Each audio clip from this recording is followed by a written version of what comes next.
Si miráramos el cerebro a través de un potente microscopio, justo en el momento en que se forman los recuerdos a largo plazo, entenderíamos que somos incapaces de existir por sí solos.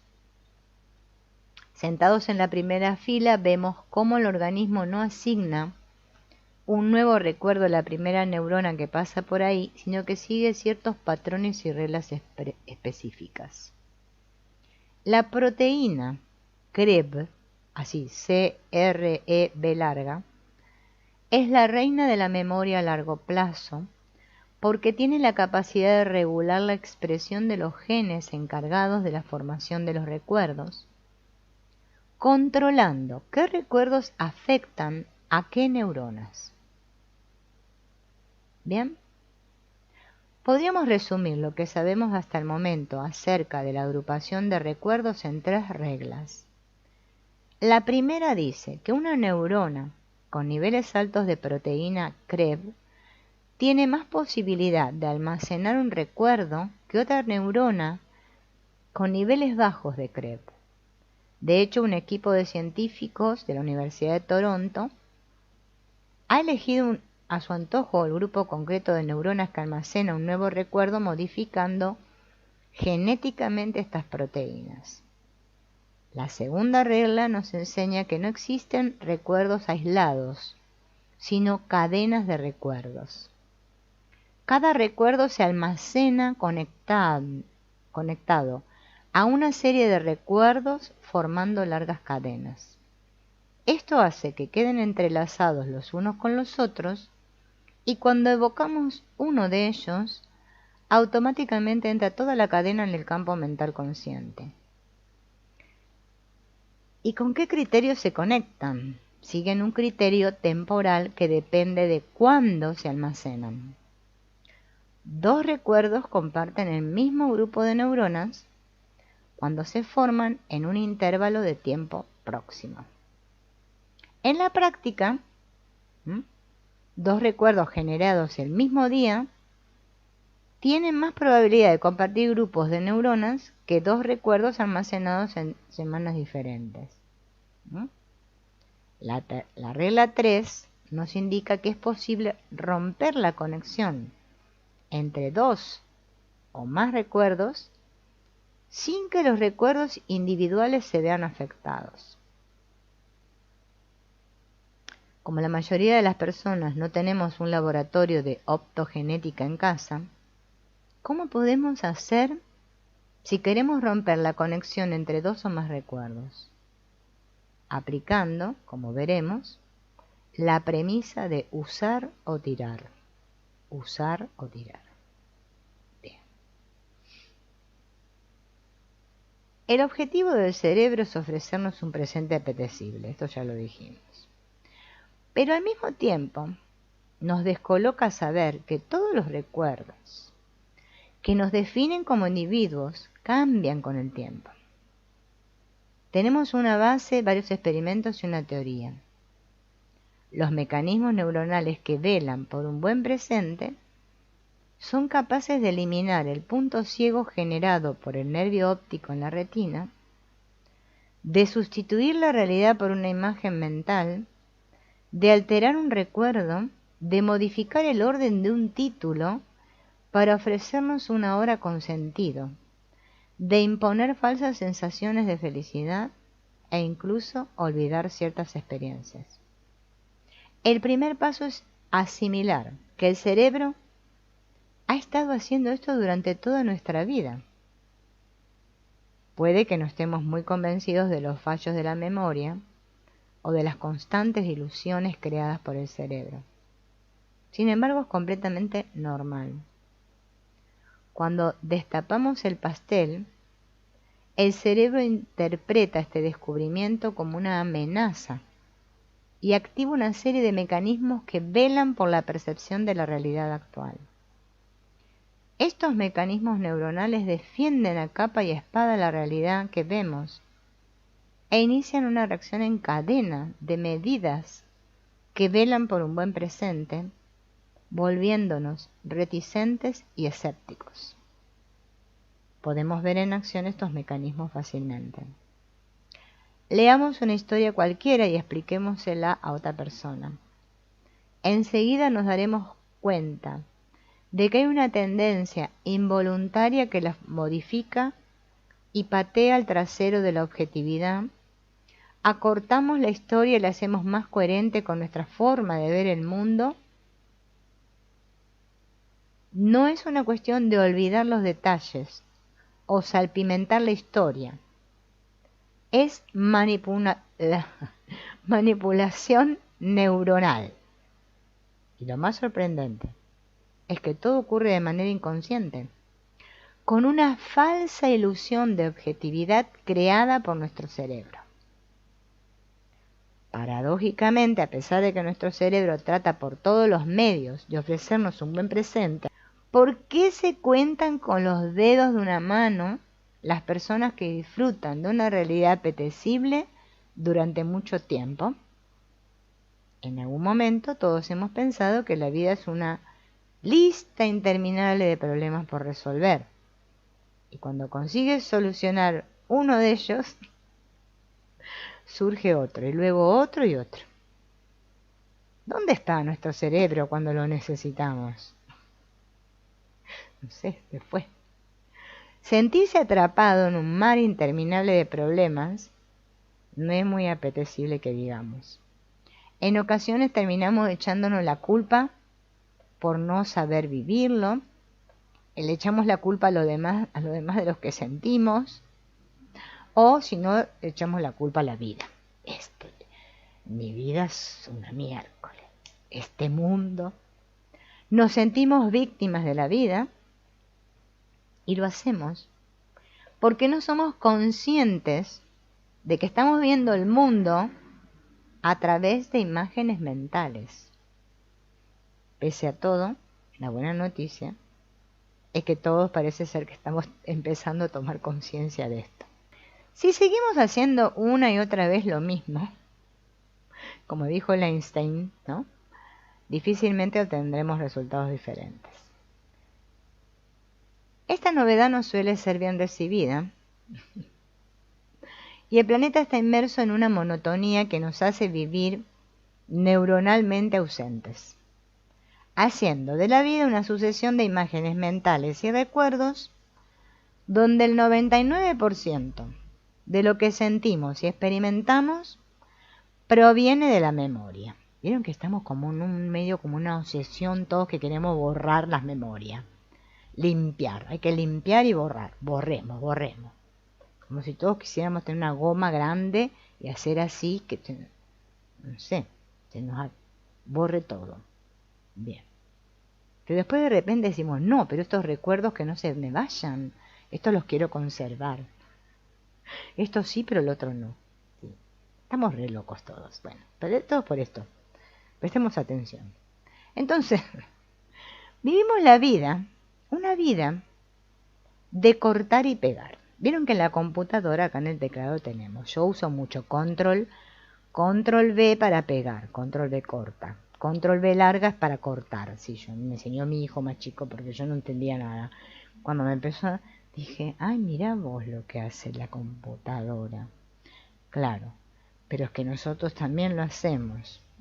Es la vida del control, no, una vida en la que control, cortar y pegar.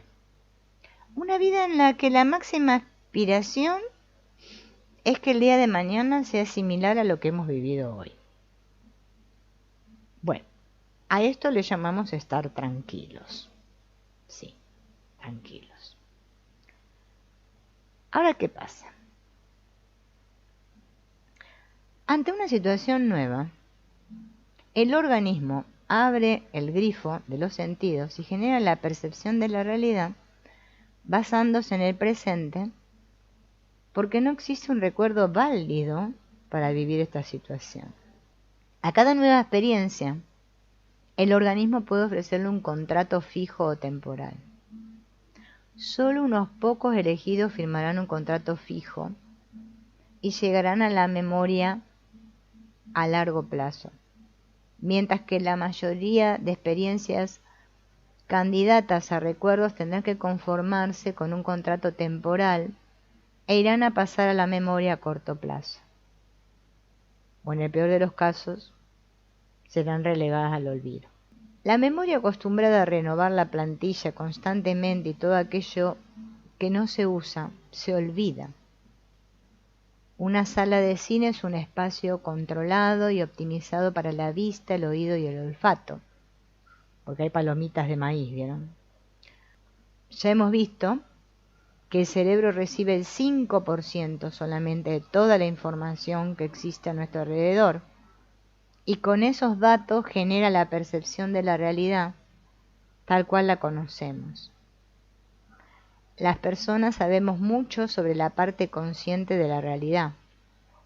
Sin embargo, somos unos ignorantes cuando se trata de procesos inconscientes, porque estos pasan desapercibidos en el campo mental, a pesar de que consumen el 90% de los recursos cerebrales. Atender por un momento la respiración puede ayudar a disipar cualquier duda conceptual sobre el mundo consciente e inconsciente.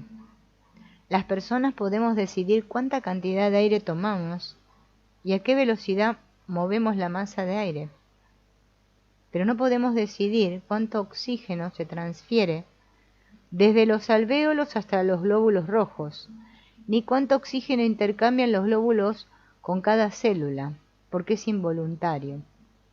Una persona sana no debe preocuparse de enviar más oxígeno a los músculos cuando hace ejercicio.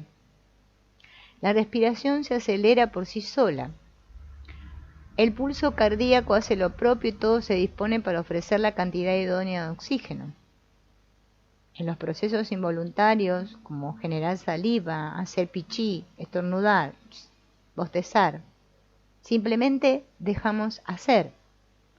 Mientras que los procesos mixtos, como la respiración, pensar, recordar o memorizar, podemos intervenir en pequeñas partes del proceso para regular cada aspecto particular.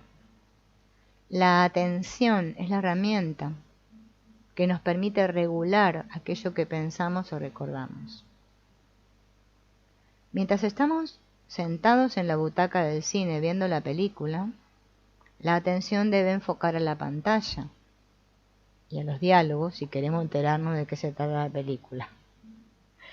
Con la atención puesta en las ofertas de las palomitas, estamos comiendo las palomitas de maní, o el que vende las palomitas, ¿no? No me entero de la película. La atención es clave para el aprendizaje y la formación de recuerdos. Una persona que prepara una oposición y debe recitar como un loro los artículos de una apasionante constitución, por ejemplo, se tiene que concentrar y concentrarse, tiene que poner atención en ese texto, ¿no? La parte voluntaria de la atención nos permite ser selectivos y decidir dónde enfocarla en cada momento. Desde un punto de vista neuronal, cuando atendemos a algo concreto, el resto del mundo desaparece. Fíjense en que es así. Por ejemplo, yo ahora estoy atenta acá a la pantalla de mi computadora, ¿no? El monitor, me aparece el texto, para poder estar atenta a lo que les estoy leyendo y acompañar la lectura y bueno, tratar de hacerlo un poco divertido porque si no ustedes se dormirían, ¿no? O estarían mirando a ver si se van a ir a comer las palomitas maíz. Pero de lo que otro que está pasando no soy consciente. Solo soy consciente de esto. ¿Bien? Así que esa capacidad de poner foco la tenemos todos. ¿Bien? Pero en la práctica, la atención tiene sus limitaciones. Gracias a esto de la selectividad de la atención, podemos abarcar aproximadamente el 10% de la información que recibe nuestro cerebro en un momento dado. El resto se fuma. Me dice sayonara, sayonara. Hablar en japonés o chino, no sé. De este modo, descubrimos cómo la porción de realidad que usamos para fabricar un recuerdo es más pequeña que la porción de realidad empleada para construir nuestra percepción. Si percibimos un 5% de lo que realmente ocurre en la sala de cine y la atención solo nos permite quedarnos con un 10% de ese 5% de información percibida, quiere decir que somos realmente conscientes del 0,5% de lo que está ocurriendo en una situación de vida. El resto de información, o sea, el 99,5%, no lo tenemos en cuenta de forma consciente a la hora de percibir la realidad. Reflexionando acerca de la implicación de los procesos neuronales sobre la creación de memorias, llegamos a la conclusión de que la memoria prima con la que construimos un recuerdo es del 0,5% de la información existente en la sala de cine. Esto implica que el recuerdo más fiel que podemos llegar a tener, alineándose todos los astros, representa el 0,5% de la realidad. O dando la vuelta a la tortilla, el mejor recuerdo del mundo mundial será en un 99,5% falso. La imagen anterior puede ayudarnos a limar impurezas en la explicación.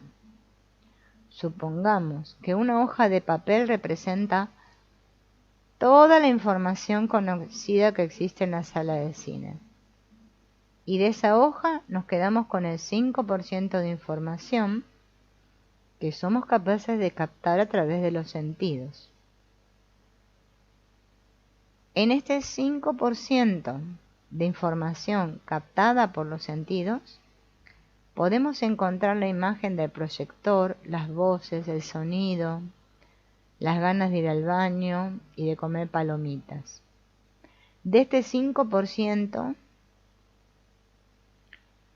de folio en blanco vamos a seleccionar a su vez el 10% que más nos interesa gracias a la atención. Leemos los subtítulos o nos fijamos en la expresión del protagonista, pero no estamos pendientes del acomodador o de si está haciendo qué sé yo qué la pareja que está en el asiento de atrás. Esto nos lleva a recortar el 5% del folio y luego el 10% del papel resultante, obteniendo un diminuto trozo de papel que apenas representa el 0,5% de la información realmente existente en la sala. Este trocito minúsculo es el punto de partida para fabricar un recuerdo. Con esta diminuta porción de realidad hemos creado el recuerdo de nuestro primer beso, del primer suspenso, o de Forrest Gump. El que está más grisecito dice 0,5, el que es más grandecito. El que es más pequeñito dice 5%. Y fíjense, ¿no?, el papel cómo está doblado en estas dos verticales, estas dos pedazos o sectores horizontales, A y B. O sea, en A dice 5%, en B 0,5%. La hoja de papel representa toda la información que existe en una situación de vida. A.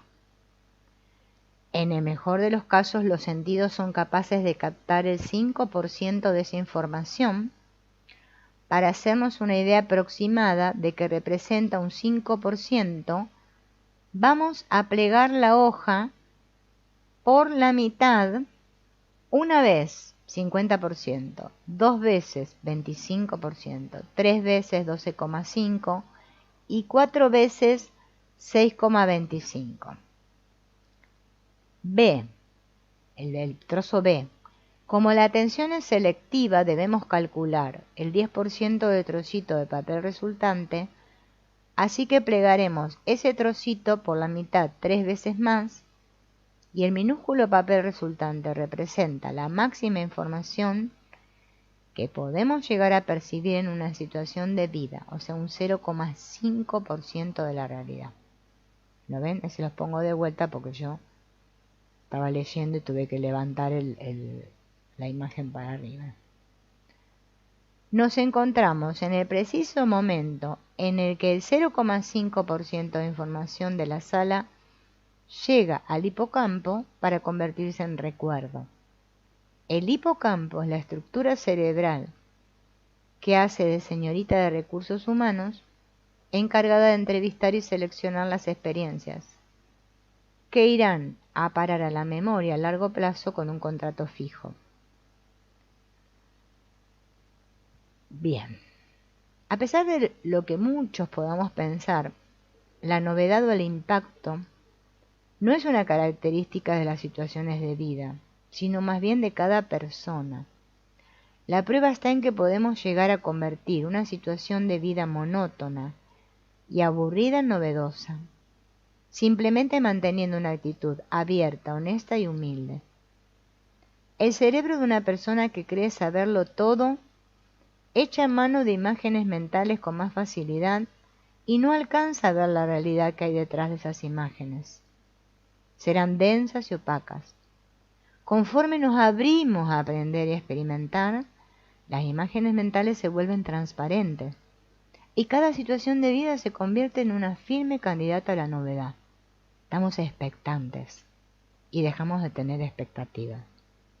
Tomar conciencia de cómo funciona nuestro organismo nos lleva a poner en tela de juicio cada una de las imágenes mentales que vemos. Y esto favorece una actitud de humildad y honestidad.